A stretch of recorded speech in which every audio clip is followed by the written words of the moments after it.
2주 전에 설교의 제목을 슬기로운 교회 생활이라고 했습니다.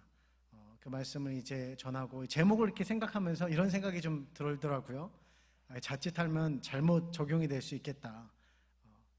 교회 생활 따로, 또 바깥의 세상에서의 생활 따로, 이렇게가 될 수 있겠다라는 좀 생각을 해보았습니다.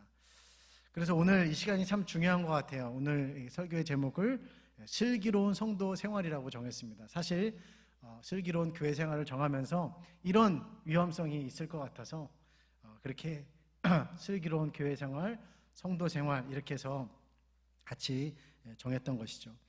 여러분, 성도란 무엇입니까?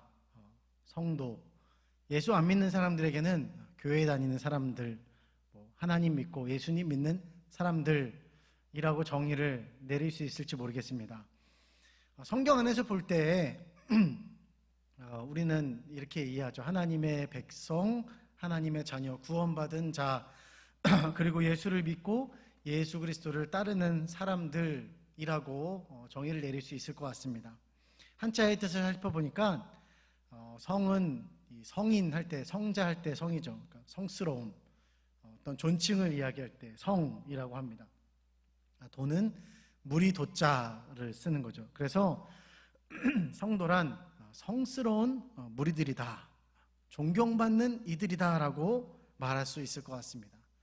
자, 여러분, 하나님께 속한 사람들, 그래서 거룩하게 구별된 사람들, 그래서 세상과는 다른 존경받을 만한 사람들, 그렇게 세상에 속한 사람들이 누구일까요?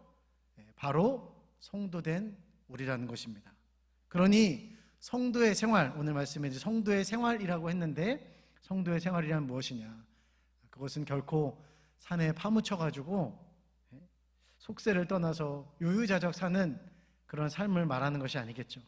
세상과는 단절하고 전혀 소통하지 않는 그런 삶일 수는 없다는 것입니다. 자, 우리 예수님께서 우리들에게 분명히 말씀하셨죠. 너희는 세상의 무엇이다? 너희는 세상의 소금이고 세상의 빛이다. 그 뜻은 무엇일까요? 소금과 빛이 세상에서는 없어서는 안 될 존재들이죠. 그러니까 너희들은 세상에 꼭 있어야만 하는 존재들이다라고 예수님이 말씀하신 것입니다. 그러므로 여러분, 슬기로운 성도 생활이란 무엇입니까? 성도로서 바른 삶이란 무엇이냐는 말이죠. 지난 시간 나눈 교회 생활뿐만이 아니라 세상 속에서도 선한 영향력을 발휘하는 사람, 바로 그것이 슬기로운 마땅한 성도의 삶이라는 것입니다. 부디 바라기는 우리 모두가 한 사람도 빠짐없이 하나님의 백성, 하나님의 자녀다라고 하는 이 사실, 구원받은 백성이다라는 사실을 우리가 명확히 스스로 인지하고, 그래서 그것을 회복하고 그 정체성을 회복하고 더 나아가서 거룩한 무리로 우리가 함께 일어서서 세상에 선한 영향력을 줄 수 있는 복된 성도님들 될 수 있기를 주님의 이름으로 축복합니다. 우리 좀 상호간에 좀 격려하시면서 한번 인사하셨으면 좋겠습니다. 당신은 하나님의 백성입니다. 시작. 당신은 하나님의 자녀입니다. 자, 마지막으로 우리는 거룩한 무리들입니다. 시작. 여러분, 잊지 마십시오. 오늘 여러분이 가진 성경을 보면요, 이제 다 소제목이 이렇게 붙어 있을 거예요. 위에 오늘부터 읽은 그 9절, 14절 위에 이렇게 소제목이 붙어 계신 분들도 있으시고, 또 어떤 분들은 9절 위에 이렇게 소제목이 붙어 계신 분들도 계실 것 같아요. 그리고 소제목도 조금 다 다릅니다. 어떤 곳에는 그리스도인의 생활이다 라고 적혀 있는 곳이 있고, 또 어떤 성경에는 공동체의 삶이라고 적혀 있습니다. 또 어떤 성경에는 그리스도인의 생활 규범이라고 적혀 있는 것을 보았습니다. 혹시 여러분 성경에는 이것 말고 또 다르게 소제목이 적혀 계신 분이 계실지 모르겠습니다. 어쨌든 중요한 것은, 자, 이 내용은 이제 9절부터 21절까지가 한 맥락으로 볼 수 있습니다. 그리고 더 넓게 보자면 12장부터 15장까지 큰 주제를 가지고 이야기를 하고 있습니다. 같은 이야기를 하는 건데 뭘 얘기하고 있을까요? 그리스도인의 구체적인 삶, 행동을 말하고 있는 거죠. 그러니까 너희들은 하나님의 은혜로 말미암아, 이렇게 하나님의 은혜로 말미암아 새로운 존재가 되었어. 그러니까 이제 너희들의 삶은 이제는 전과는 다르게 이렇게 요렇게 살아야 해 라고 구체적인 삶의 방식을 제시하고 있는 것이 바로 12장부터 15장까지를 말씀하고 있는 것이죠. 그 중에 9절부터 21절까지 이 소제목을 정하자면 저는 이제 9절부터가 적합하다고 보고요, 9절부터 21절까지 이렇게 소제목을 붙이는 것이 적합하다고 생각됩니다. 지난 시간에 우리가 나누었던 교회 생활, 그리고 또 교회 바깥에서의 생활을 다 다루고 있는데, 그러므로 마땅한 제목은 그리스도인의 공동체의 삶, 또 성도의 공동체의 삶이다라고 이렇게 제목을 붙이고 싶은 것이죠. 자, 우리는요, 교회 안에서나 그리고 교회 밖에서나 다 사회적인 존재들입니다. 마찬가지로 우리 말고 그냥 일반적으로 예수님 믿지 않는 사람들도 다 사회적인 존재들이죠. 그래서 이 사회에서 공동체를 벗어나서 살아갈 수 없는 사람들입니다. 우린 누군가에게 도움을 주기도 하고 도움을 받기도 하죠. 결코 여기 계신 분들 중에서 나는 세상에 어떤 사람들에게 도움을 안 받고 살 자신이 있어, 나 혼자 잘 먹고 잘 살 수 있어? 라고 말할 수 있는 분들 아무도 안 계실 거예요. 요즘 푸틴이 쏘아 올린 이 공에 각국마다 보이고 있는 행동이 있어요. 쉽게 말하자면 이렇게들 행동을 하고 있죠. 야, 그래, 네가 그렇게 했어? 그래, 그러면 우리도 이렇게 하지. 그래, 우리도 이런 거 수출 안 해. 이런 거 우리 가격 올릴 거야. 이러면서 서로 이렇게, 나도 이런 식으로, 너가 이런 식으로 해, 나도 이런 식으로 한다, 이러면서 지금 각국마다 이렇게 행동을 하고 있습니다. 이러면서 지금 어떤 일들이 발생하고 있습니까? 사료값이 오르면서 고기값도 오르고, 밀가루 값이 오르면서 과자값이 오르고, 기름이란 기름은 다 오르고, 어느새 기름은 2,000원대를 돌파했습니다. 하필이면 제 차는 경유차인데 경유는 휘발유보다도 비싸요. 이런 적이 세상에 언제 있었나 싶은데 볼 때마다 너무 낙심이 됩니다. 교회차, 저희 교회차도 다 경유잖아요. 다른 교회차들도 다 스타렉스 경유차입니다. 그러니까 교회들도 가뜩이나 힘든데 더 힘들어지고 있는 거죠. 자, 여러분, 이게 다 뭐 때문에 생겨나는 일입니까? 나 혼자 잘 먹고 잘 살겠다고 하는 누군가 먼저 시작된 이 정말 거룩하지 않은 운동을 모든 사람들이 전염병같이 다 똑같이 행동을 하고 있는 거예요. 나 혼자 잘 먹고 잘 살겠다라고 하는 이 이기심이 저마다 발동이 되고 있는 거죠. 결국 결론적으로 이 행동들은 모두를 어려움에 빠뜨리고, 결국 모두가 어려움에 빠지니까 누가 어려움에 빠져요? 내가 어려움에 빠지는 거예요. 내가 이기심을 부린 것이 모두를 어려움에 빠뜨리고, 참 아이러니하게 모두를 어려움에 빠뜨린 것이 결국 결과적으로 나에게 돌아온다라는 것입니다.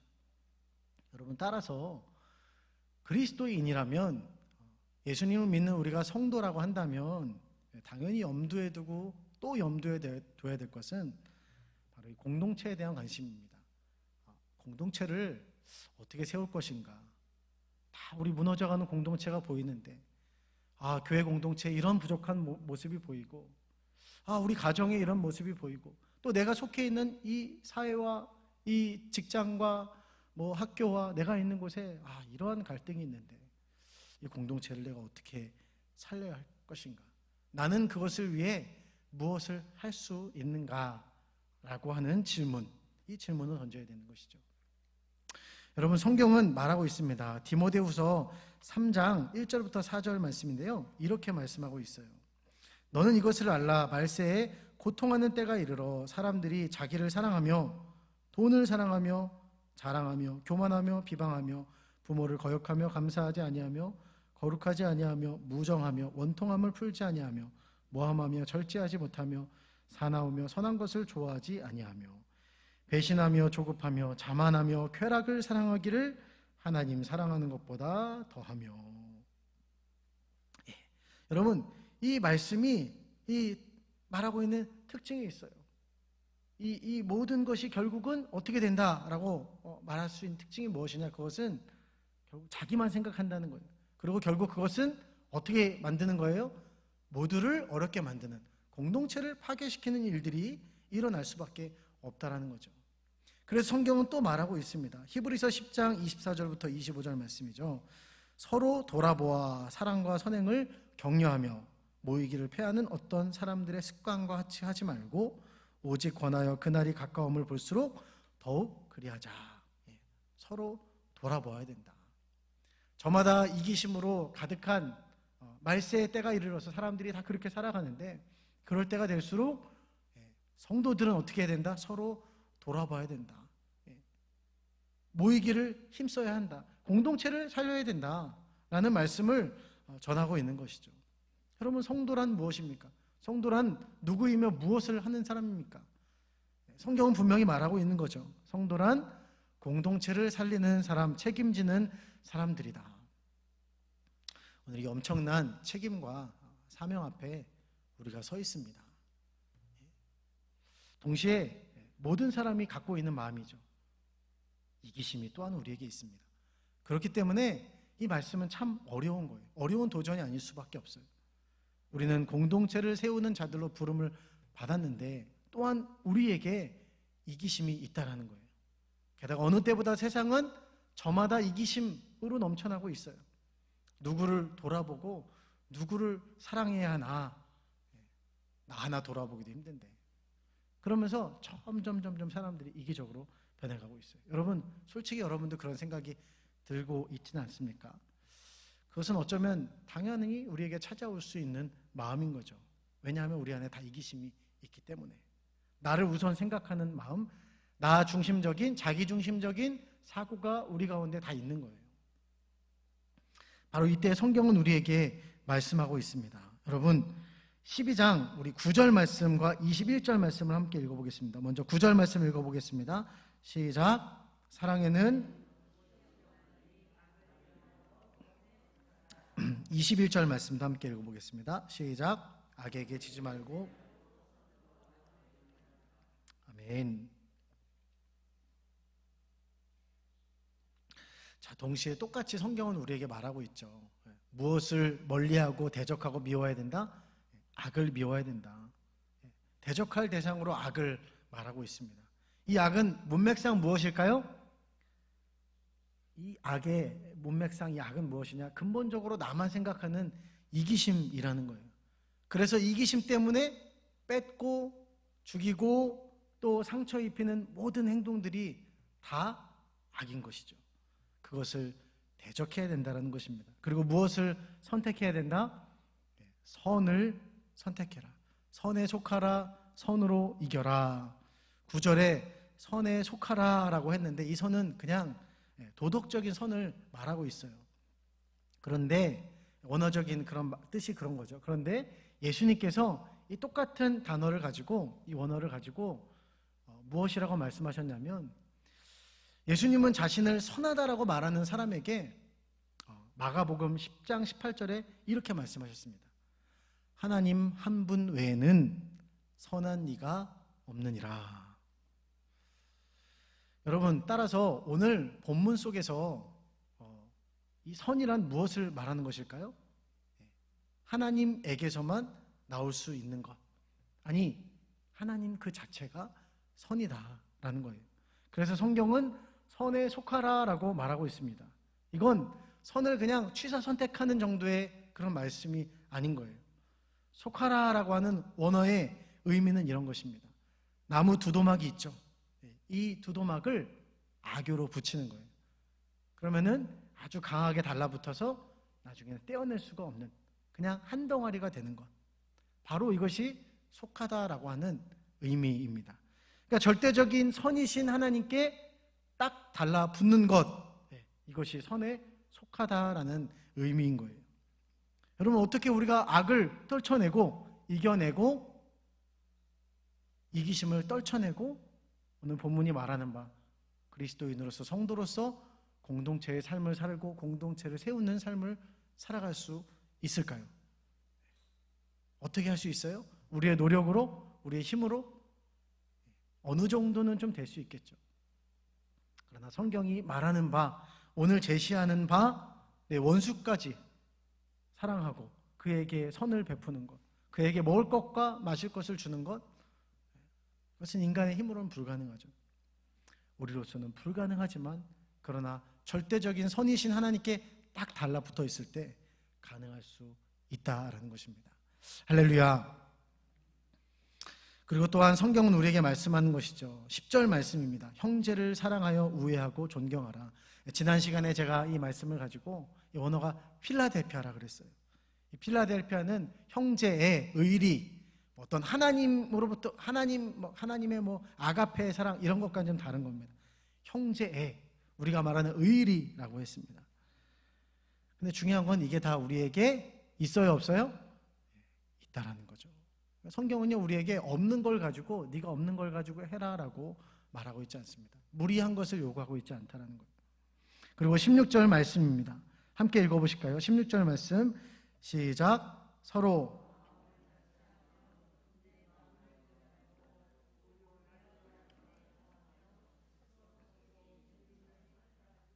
아멘. 서로 마음을 같이 하며. 자, 여기서 말하는 서로가 누구일까요? 누구를 말하는 걸까요? 보기를 드려보겠습니다. 1번 예수님 안 믿는 사람들끼리가 서로다. 2번 예수님 안 믿는 사람과 예수님 믿는 사람끼리. 3번 예수님 믿는 사람끼리. 정답은 뭘까요? 정답은 이게 틀리시는 분 계시네요. 정답은 3번입니다. 3번.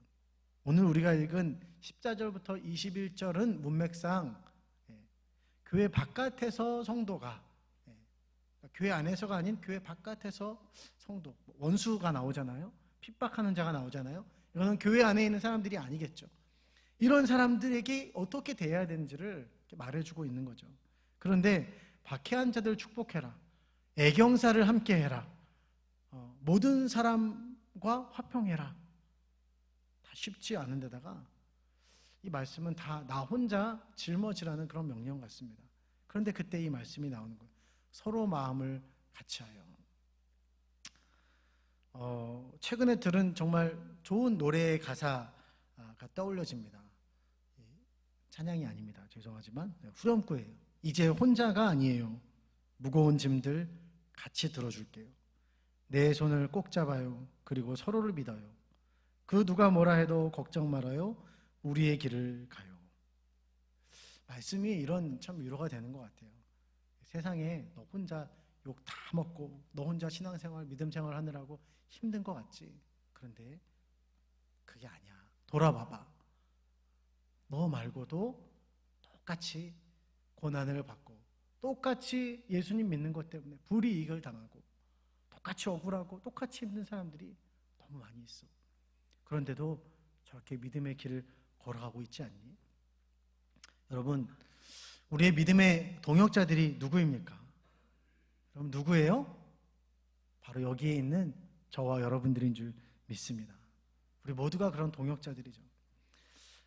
이 말씀을 준비하면서 하나님께서 참 내 안팎으로 주신 은혜가 무엇인가를 생각해 보게 되었습니다. 유튜브로 한참 우리가 그랬을 때 유튜브로 막 이렇게 예배를 시청해야 됐을 때, 그러면서 솔직히 이제 우리 다른 교회 막 다른 집회 영상 이런 것도 봤잖아요. 근데 그게 큰 은혜가 될 때가 있다라는 것이죠.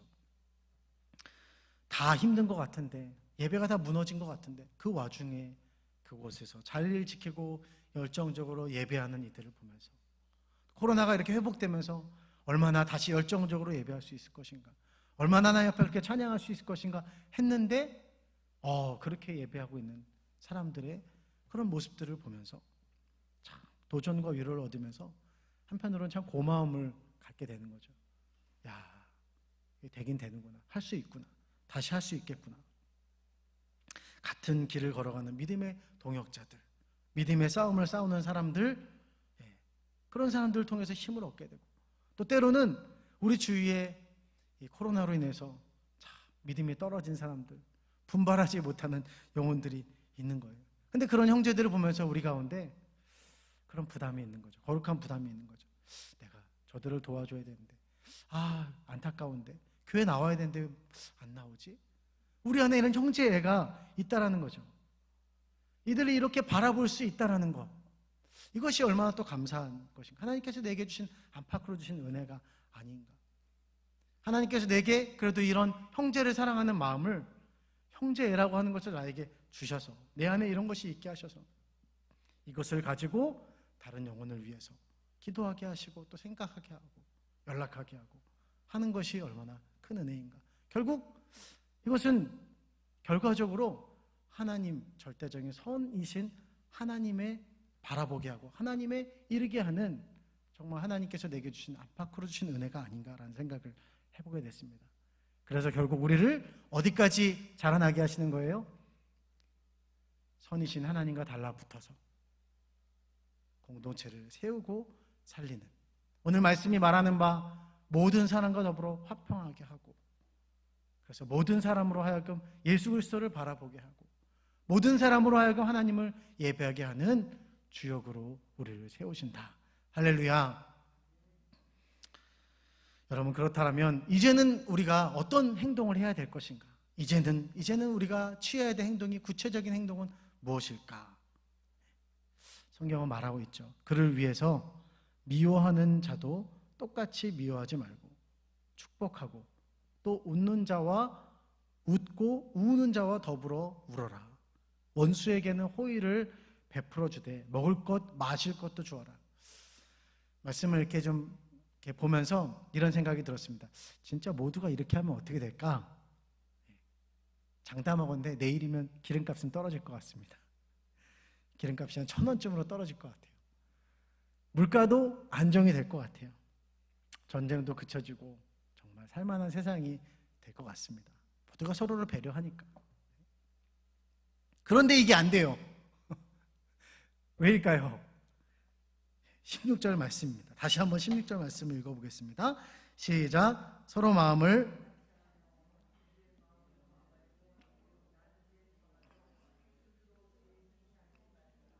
여러분, 뭐 때문에 안 될까? 여기서 우리가 원인을 발견해요. 뭐 때문에 안 될까요? 우리 마음이 어디에 있어요? 우리 마음이 자꾸 높은 데 가 있는 거예요. 오늘 공동체가 화평해질 수 있는 행동 중 하나죠. 즐거워하는 자들과 함께 즐거워하고 우는 자들과 더불어 울라. 15절 말씀이죠. 여러분이 보실 때 어떤 것이 더 힘들어 보이십니까? 우는 자와 더불어 우는 게 힘들어요? 아니면 웃는 자와 더불어 함께 웃는 게 힘듭니까? 어떤 게 힘드십니까? 저는 단언컨대 전자, 웃는 자와 함께 웃는 것이 힘들다라고 생각합니다. 우는 자에게 측은한 마음을 갖는 것 우리에게 있습니다. 운다라는 것은 좋지 못한 상황에 있는 것이겠죠. 따라서 그 순간만큼은 내가 그보다 나은 처지에 있어요. 동정할 수 있는 마음이 있습니다. 그런데 반대로 남이 기뻐한다? 기뻐한다는 거 왜 기뻐하는 거예요? 좋은 일이 있는 거죠. 잘 풀려서, 잘 돼서 기뻐하는 거예요. 자, 그런데 적당한 기쁨을 넘어서서 내 이웃이 주체할 수 없는 기쁜 일이 생겼다. 한번 가정해 봅시다. 갑자기 너무 대박이 나버렸어요. 이 사람이 노력도 수고도 그렇게 많이 하지 않았는데 거의 뭐 로또를 맞은 거예요. 승진했습니다. 말도 안 되게 갑자기 좋은 집을 샀어요. 어느 날 갑자기 막 좋은 차를 사고 내 앞에 나타났어요. 자식이 너무 잘 됐어. 근데 나는 하는 일마다 안 돼요. 분양인지 뭔지 그거 자꾸 두면은 다 떨어져요. 차 살 돈은커녕 돈이 없는데 자꾸 차가 돈 달라고 수리비를 고장이래요. 승진은 자꾸 안 돼. 동기는 승승장구하는데 나는 왜 이럴까? 자식 놈은 또 그렇게 속썩여. 그런데 남이 잘 된다라 그러는 거예요. 여러분, 웃을 수 있습니까? 겉으로는 축하해 주겠죠. 형식적으로 박수는 쳐줄 수 있습니다. 뭐 이런 식으로 치는 거죠. 그러나 마음 깊은 곳에서는 웃을 수 없어요. 웃는 자들과 더불어 웃는다? 그가 나보다 나은 처지에 있다는 것, 그것을 인정하기 싫은 마음들이 우리 안에 있는 거죠. 내 안에는 기본적으로 남보다 더 높아지고 싶어하는, 높은 데 있고 싶어하는 마음이 있다는 거예요. 남들에게 이런 정말 진정한 웃음을, 남들이 웃을 때 웃어줄 수 있고 축하해 줄 수 있다. 어른들 말로는 뭐 배알도 없어야 되는 거겠죠. 간도 쓸개도 없고 다 내줄 수 있어야지 정말 웃을 수 있지 않을까. 최근에 어떤 가수가 희한한 노래를 만들었습니다. 제목이 이게 부럽지가 않아라는 이 노래예요. 가사입니다. 야, 너 자랑하고 싶은 거 있으면 얼마든지 해. 난 괜찮아. 난 부럽지가 않아. 이게 진짜 노래입니다. 곡조가 없어요. 그냥 이게 읊은 거예요. 야, 너 자랑하고 싶은 거 있으면 얼마든지 해. 이렇게 막 랩하듯이 막 하는 거예요. 그러면서 이제 결론 거의쯤에 가서 그런 말을 합니다. 세상에는 말이야 부러움을 모르는 사람이 있어. 그게 누구냐고? 그게 바로 나야. 여러분, 노래를 만든 사람의 실제 학력입니다. 서울대 나왔습니다. 어렸을 적부터 집도 잘 살았어요.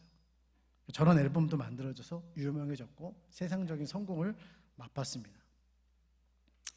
고개가 끄덕여지죠. 그러니까 저런 노래 만들 수 있겠구나. 물론 뭐 진짜 저 노래의 가사처럼 초연한 사람이 있을 수 있어요.